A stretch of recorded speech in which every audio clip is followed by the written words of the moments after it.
नमस्कार दोस्तों, मैं राकेश शुक्ला। आप लोगों का स्वागत है एजुकेशन पॉइंट 1989 पर। आज हम लोग मध्य प्रदेश की नदियों का अगला चैप्टर पढ़ेंगे।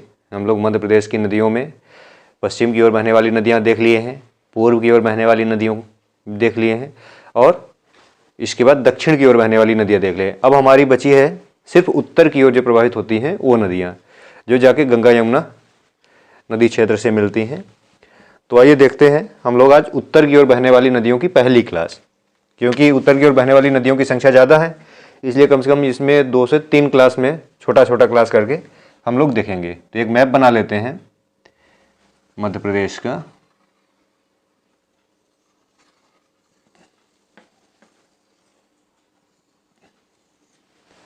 और फिर उसी के सहारे हम लोग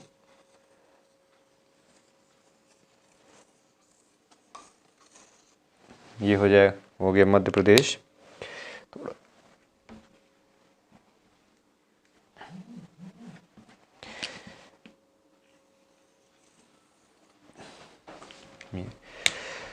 अब हम लोग आज देखते हैं कौन सी नदी। आज देखते हैं हम लोग चंबल नदी। चंबल नदी के बारे में छोटी सी एक जानकारी शार्ट में दे देते हैं। चंबल नदी मध्य प्रदेश की दूसरी सबसे लंबी नदी है। इसकी लंबाई कितनी है? 965 किलोमीटर। ठीक है। मध्य प्रदेश की सबसे लंबी नदी नर्मदा नदी है, 13-12 किलोमीटर। उसके बाद दूसरी सबसे लंबी नदी चंबल नदी है, चंबल नदी। और उसके बाद तीसरी नदी कौन सी होती है? सोन नदी, जो पूर्व की ओर प्रवाहित होती है, अमरकंटक से निकल के जाके गंगा नदी में पटना, बिहार पटना के पास मिल जाती है। उसके बाद चौथी सबसे बड़ी नदी ताप्ती नदी है, जो नर्मदा के समानांतर बहती हुई खंभात की खाड़ी में अरब सागर में जाके मिल जाती है। इसके बाद पांचवी बेतवा है, जो हम लोग आगे की क्लास में देखेंगे। ठीक है। तो मध्य प्रदेश की दूसरी सबसे लंबी नदी 965। एक मैप बना लेते हैं हम लोग और उसी के सहारे देखते हैं चंबल नदी को। ये है, ये ऐसे बहती हुई, ऐसे ऐसे ऐसे ये नदी, ये ऐसे, ये ऊपर से आ रही है यमुना नदी। ठीक है। ये कौन सी नदी है? ये है यमुना नदी। इधर नहीं लिखते हैं, इधर लिख देते हैं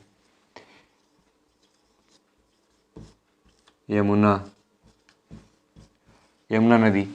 ये उत्तर प्रदेश का इटावा जिला है। इटावा जिले के पास ये जाती है और यमुना में मिल जाती है।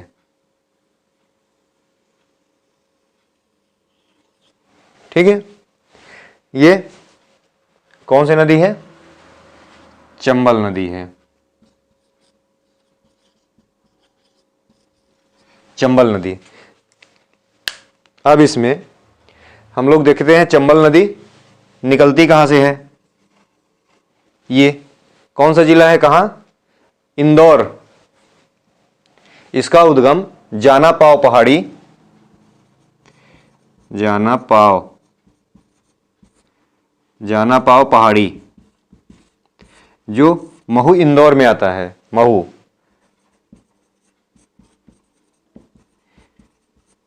अब क्या देखें, इसका उद्गम जाना पाव पहाड़ी से होकर उत्तर प्रदेश के इटावा जिले में यमुना नदी में मिल जाती है। इसकी लंबाई 965 किलोमीटर। इसकी लंबाई 965 किलोमीटर। इसके अन्य नाम, चंबल को अन्य नाम से भी जाना जाता है, जैसे कामधेनु। चंबल के अन्य नाम क्या हो जाएंगे? कामधेनु। इसी प्रकार से हमें लिखना भी है। सबसे पहले उसका हमको उद्गम स्थल बताना है। जाना पाव पहाड़ी महू इंदौर से निकलती है। उसके बाद वो उसका मुहाना कहाँ है, समापन उसका कहाँ होता है, तो उत्तर प्रदेश में जाके इटावा जिले में यमुना से मिल जाती है। फिर उसकी हमको लंबाई बतानी है। लंबाई 965 किलोमीटर, जो मध्य प्रदेश की दूसरी सबसे लंबी नदी है। फिर इसके बाद इसके अन्य और कुछ अगर नाम है तो वो बता देना है। जैसे कि एक नाम इसका क्या है? कामधेनु नाम है। दूसरा इसका नाम है, चंबल से मिलता जुलता नाम है, चर्मवती। चंबल को चर्मवती नाम से भी कई बार एग्जामों में पूछा गया है। चर्मवती किसका पुराना नाम है, कौन सी नदी का? तो चर्मवती किसका पुराना नाम है? चंबल का। चंबल हो गया, चर्मवती हो गया, ठीक है। और एक नाम और इसका पाया जाता है, नित्यवाही। नित्यवाही, नित्यवाही एक तरीके से ऐसी नदी जो हमेशा बहती हैं, कभी उनका पानी अगर सूखे ना, नित्यवाहिनी नदी बोला जाता है। तो नित्यवाही नदी है क्योंकि चंबल भी एक नित्यवाही नदी ही है। तो इसके अन्य नाम क्या हो गए? कामधेनु, चर्मवती, नित्यवाही और चंबल नाम से हम जान ही रहे हैं। तो इसमें मुख्यतः 4 चीजें हो गई। हमने इसका उद्गम देख लिया, जाना पाव पहाड़ी, महू इंदौर से। ये जाके इसका मुहाना कहाँ होता है? उत्तर प्रदेश के इटावा जिले में, यमुना नदी से। इसकी लंबाई 965 किलोमीटर। फिर इसके अन्य नाम कामधेनु, चर्मवती और नित्यवाही, ठीक है। अब इसकी हम देख लेते हैं सहायक नदी। इसकी सहायक नदी, सहायक नदी कौन कौन सी हैं? सहायक नदी के लिए कई सहायक नदी हैं जो मुख्यतः सहायक नदी है, उनके लिए हम ट्रिक बनाए हैं। ट्रिक क्या है? ट्रिक देख लें, ट्रिक से थोड़ा सा याद करने में आसानी रहेगी।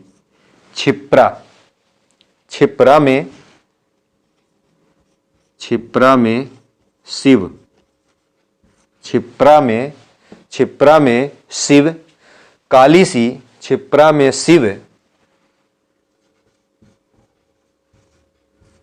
कालीसी, छिप्रा में शिव, कालीसी कूनो है, कूनो है। ये हम क्या है? चंबल नदी की सहायक नदी, सहायक नदी। मेन हम इसकी सहायक नदी। छिप्रा में शिव, कालीसी कूनो है, तो इससे क्या हो जाएगा? छिप्रा, छिप्रा है ही, में इसमें साइलेंट है, में को नहीं पढ़ना है। शिव, शिव से हो जाएगी शिवना, शिवना नदी। और व से हो जाएगी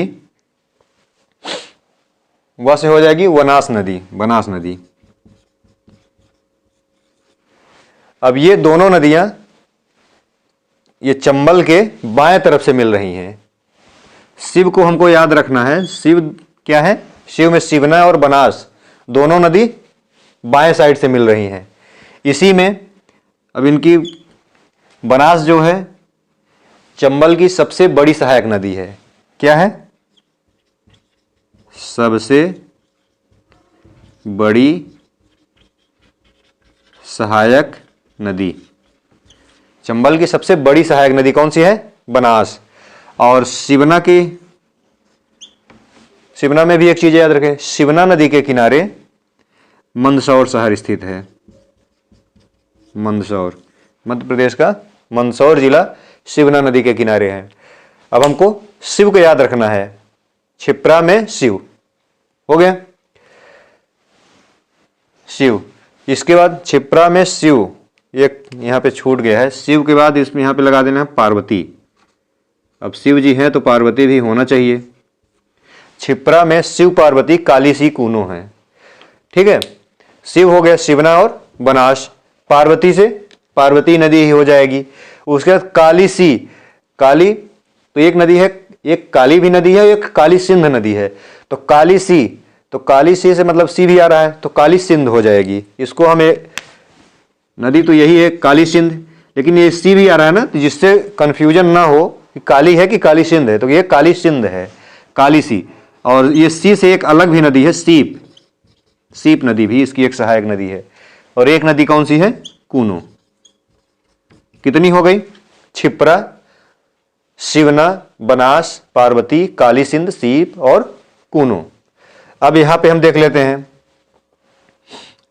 ये यहां पे क्या है? मंदसौर है, तो यहां पे कौन सी नदी आ जाएगी? ये शिवना नदी, ये शिवना नदी। शिवना नदी के किनारे मंदसौर शहर है, ये आ गई, ठीक है। और एक नदी ये बनास जो है, बनास, बनास, ये दो नदियां शिव, शिव वाली, शिव के नाम से जो दो नदियां बन रही है, दोनों बाएं साइड से मिल रही हैं। एक इधर से यहाँ पे बनास आ रही और दूसरी एक इधर से सीप नदी आ रही। सीप, कौन सी? सीप नदी। ये चंबल इधर से जा रही, इधर से ये बनास आ रही, इधर से सीप। चंबल, बनास और सीप नदियों जहां पे मिलता है उसे रामेश्वर त्रिवेणी संगम के नाम से जाना जाता है। इस स्थान को जहां पे बनास, सीप और चंबल मिल रहे हैं, इसको क्या, किस नाम से जानते हैं? रामेश्वर त्रिवेणी संगम। रामेश्वर त्रिवेणी संगम, ठीक है। जब दक्षिण की ओर हम लोग पढ़े थे, दक्षिण की ओर बहने वाली नदियां, तो उसमें से कौन कौन सी नदियां थी दक्षिण की ओर प्रवाहित होने वाली? जब यहां ये वाला चैप्टर पढ़े थे, गंगा का छोटा रूप वेनगंगा, और इधर से एक नदी जा रही थी वर्धा और वेनगंगा के मिलने के बाद प्राणहिता संगम का निर्माण हुआ था। फिर प्राणहिता जाके आगे गोदावरी में मिली थी। यहां पे प्राणहिता का निर्माण हुआ था और यहां पे रामेश्वर त्रिवेणी संगम बन रहा है। किसके किसके से? बनास, सीप और चंबल से। अब ये शिवना नदी हो गई। शिवना नदी के किनारे कौन सा शहर है? मंदसौर शहर किसके किनारे बसा हुआ है? शिवना नदी के किनारे मंदसौर शहर है। यहाँ पे जैसे ये जा रही है तो ये यहीं पे है, मंदसौर शहर है शिवना नदी के किनारे। और ये बनास जो नदी है, ये सबसे बड़ी सहायक नदी है। सबसे बड़ी सहायक नदी है किसकी? चंबल की। चंबल की सबसे बड़ी सहायक नदी है कौन? बनास। और बनास निकल कहां से रही है? इधर क्या है? इधर ये राजस्थान है, राजस्थान की अरावली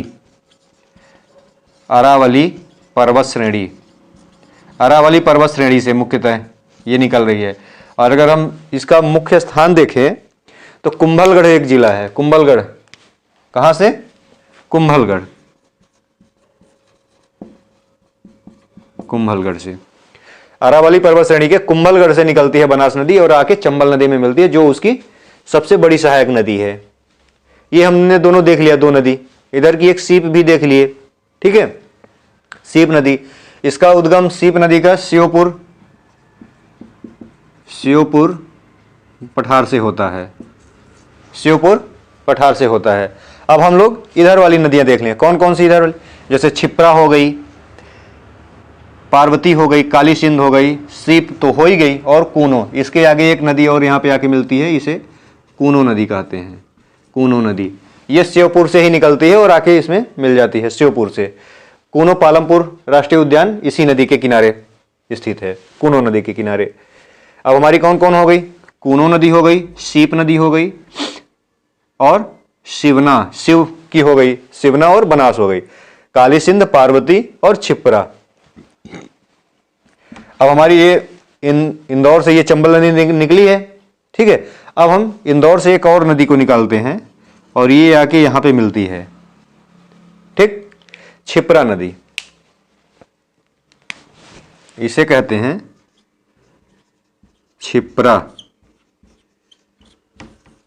क्षिप्रा नदी। इसे मालवा की गंगा भी कहा जाता है। क्षिप्रा नदी को ही मालवा की गंगा, क्षिप्रा नदी को क्या कहा जाता है? क्षिप्रा नदी को मालवा की गंगा। इसका उद्गम क्या है? काकरावर्डी पहाड़ी। ये जानापाव पहाड़ी से है। चंबल नदी का उद्गम जानापाव पहाड़ी से, और क्षिप्रा नदी का उद्गम काकरावर्डी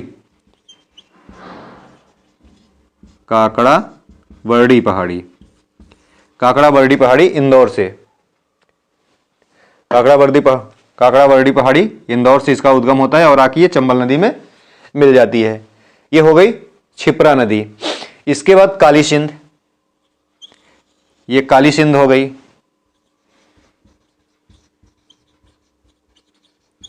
हमारे फार्मूले में है ना, काली सी कूनो, तो काली सी मतलब काली सिंध हो जाएगी और सी से सीप नदी भी हो जाएगी, ठीक है। तो काली सिंध कहां से निकलती है? काली सिंध ये निकलती है आष्टा से। काली सिंध कहां से निकलती है? काली सिंध आष्टा सीहोर से। इसका लिख देते हैं काली सिंध, आष्टा सीहोर जिले में आप पड़ता है। काली सिंध, छिप्रा काकरावर्डी, काकरावर्डी इंदौर में ही है, इंदौर। जानापाव पहाड़ी महू इंदौर में, काकरावर्डी पहाड़ी इंदौर से। छिप्रा नदी निकलती है आके चंबल में मिलते हैं, काली सिंध आष्टा सीहोर से निकलती है और जाके इसमें मिल जाती है। अब आते हैं हम, सॉरी ये काली सिंध आष्टा से नहीं निकलती है,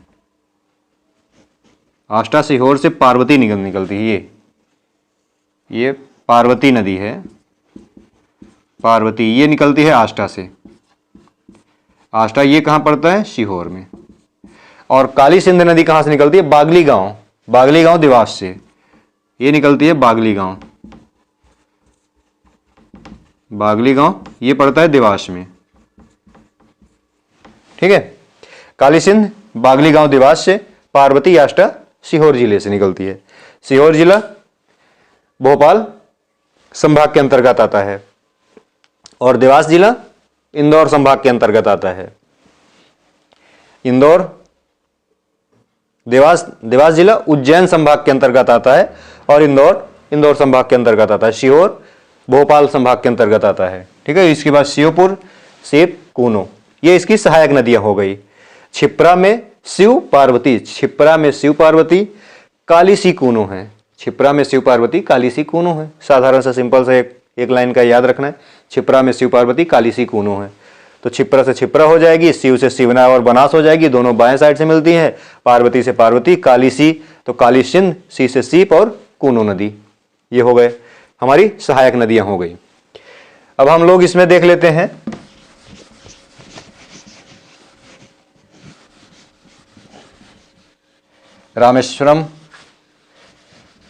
रामेश्वरम त्रिवेणी संगम किस किस नदियों के बीच में, नदियों के संगम पे मिलता है?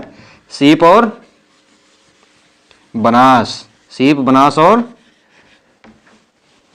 चंबल, सीप, बनास और चंबल से रामेश्वरम त्रिवेणी संगम का निर्माण होता है। अब ये हमारी चंबल नदी है। अब इसमें हम देख लेते हैं कुछ प्रोजेक्ट हैं, प्रमुख परियोजनाएं। परियोजनाओं को याद रखने के लिए, जैसे चंबल नदी में परियोजना है, किस नदी में है? चंबल नदी में है, चंबल नदी में है। तो चंबल परियोजनाएं हैं, जैसे उसमें परियोजनाएं बताएंगे, बिजली उत्पादन के लिए बांध का निर्माण करेंगे। बांध में ऊपर से जब पानी नीचे गिराएंगे तो एक आवाज आती है, गरज। तो चंबल की गरज, क्या याद रख लें? चंबल की गरज, गरज, क्योंकि एक जब आवाज आती है तो आवाज बहुत तेजी होती है, गरज के साथ आवाज आती है, ठीक है। बस यही परियोजनाएं हैं, बहुत इजी तरीके से हम लोग चंबल की नदी घाटी परियोजनाएं, प्रमुख परियोजनाएं याद रखें। गरज, ग से हो जाएगा गांधी सागर, गांधी सागर परियोजना, गांधी सागर परियोजना। र से हो जाएगा राणा सागर, राणा सागर परियोजना, राणा सागर परियोजना। और ज से हो जाएगा जवाहर सागर, जवाहर सागर परियोजना। यही चंबल में 3 परियोजनाएं हैं। चंबल की 3 परियोजनाएं कौन कौन सी हैं? चंबल की गरज, गांधी सागर, राणा सागर और जवाहर सागर।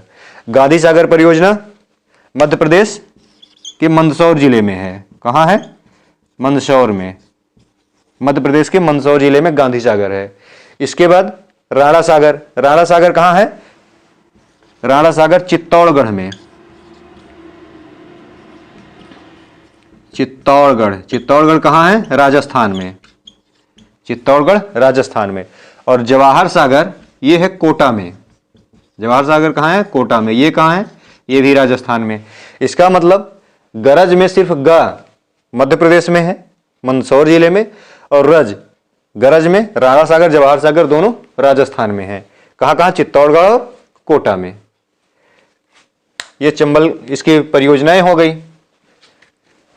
चंबल की गरज बहुत आसान है, कोई दिक्कत नहीं।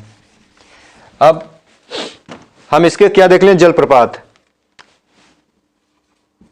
जलप्रपात। जलप्रपात में चंबल नदी का बहुत ही महत्वपूर्ण जलप्रपात और हर लगभग एग्जामों में पूछा जाता है, बहुत इंपॉर्टेंट है, चुलिया जलप्रपात। चुलिया जलप्रपात ये सबसे इंपॉर्टेंट जलप्रपात है चंबल नदी का। ठीक है, ये कहाँ है? कोटा में। कोटा में, कोटा राजस्थान में। कोटा राजस्थान के भैंसरोड गढ़ में, कोटा में याद रखिए, चुलिया जलप्रपात। इसके बाद 3 जलप्रपात और हैं छोटे छोटे जो इंदौर में ही हैं, जहां से ये निकलती है, इसी से थोड़ा थोड़ा आगे करके 3 जलप्रपात, पाताल पानी, झाड़ी दहा और एक शीतला माता।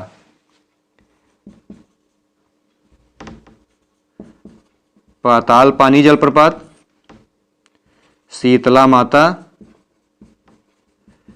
माता जलप्रपात और एक झाड़ी दहा जलप्रपात। 3 एक 4 जलप्रपात हो गए।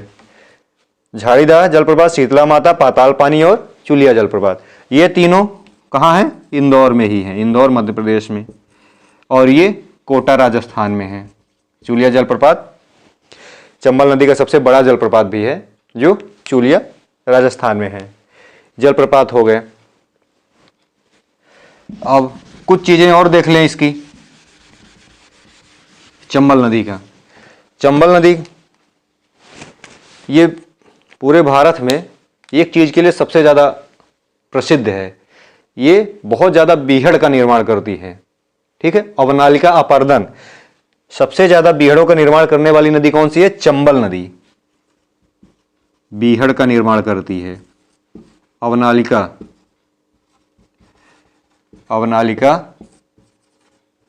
अपर्दन करने वाली सबसे बड़ी नदी पूरे अगर भारत में देखा जाए तो चंबल नदी है। चंबल के बीहड़ विश्व प्रसिद्ध भी हैं एक तरीके से, नहीं तो भारत में तो हैं ही। इसमें से मुख्यतः मध्य प्रदेश के 3 जिले बहुत ही ज्यादा बीहड़ से प्रभावित जिले हैं। ये वाले जिले कौन कौन से हैं? श्योपुर, इसके बाद भिंड, फिर मुरैना। श्योपुर, भिंड, मुरैना, ये कौन सा संभाग के अंतर्गत आते हैं जिले? चंबल संभाग। चंबल नदी जा रही है चंबल संभाग। कौन जिले? श्योपुर, भिंड, मुरैना। ये तीनों जिले सबसे ज्यादा बीहड़ से प्रभावित जिले हैं, सबसे ज्यादा अवनालिका अपर्दन से प्रभावित जिले हैं। सबसे ज्यादा अवनालिका अपर्दन करने वाली नदी चंबल नदी है। चंबल संभाग के ये तीनों जिले इससे ज्यादा प्रभावित जिले हैं। ठीक है, इसके बाद इसमें एक डॉल्फिन संरक्षण केंद्र भी बनाया गया है। चंबल नदी पे डॉल्फिन संरक्षण केंद्र का भी निर्माण किया गया है। और चंबल घड़ियाल केंद्र मुरैना में ही, यहाँ पे चंबल घड़ियाल केंद्र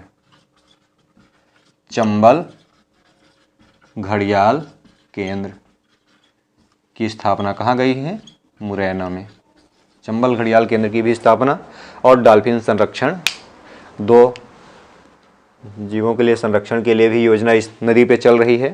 ठीक है, सबसे ज़्यादा बीहड़ से प्रभावित जिला ये है, देख ही लिए हैं, और बीहड़ से प्रभावित जिले ये हैं। तो चंबल नदी में मुख्यतः इतनी ही चीज़ें हैं, हमें जो चीज़ें याद रखनी है। चंबल नदी का उद्गम कहाँ से होता है, कहाँ जाके मिलती है, इसकी लंबाई कितने किलोमीटर है, चंबल नदी के अन्य नाम क्या क्या हैं। अगर मुख्य परीक्षा में भी आता है तो हम उसको सीधी डायरेक्ट ऐसे ही पॉइंट टू पॉइंट ऐसे ही लिखेंगे। इसका उद्गम स्थल जानापाव पहाड़ी महू इंदौर से होता है, और ये जाके अपने मुहाने उत्तर प्रदेश के इटावा जिले उत्तर प्रदेश में यमुना नदी से मिल जाती है। इसकी लंबाई इतनी 965 किलोमीटर है।